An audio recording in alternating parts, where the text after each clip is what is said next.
भनिन्छ नि सही समयमा गरिएको कामहरूको नतिजा पनि सही नै आउँछ। त्यसैले टाइम इज मोस्ट इम्पोर्टेन्ट। हामीहरू धेरैजनाले नयाँ काम सुरुवात गर्दैछौँ भने ज्योतिषशास्त्रलाई आधार मानेर कुनै पनि कामहरू अगाडि बढाउने गर्दछौँ।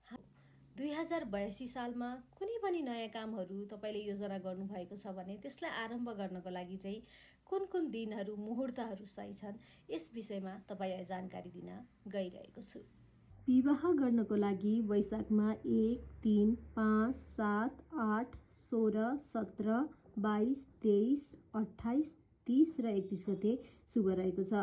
जेठ महिनामा 1, 2, 3, 14, 18, 19, 24, 25 गते राम्रो रहेको छ। मङ्सिर महिनामा 6, 8, 13, 14, 18, 19 र 20 गते शुभ रहेको छ।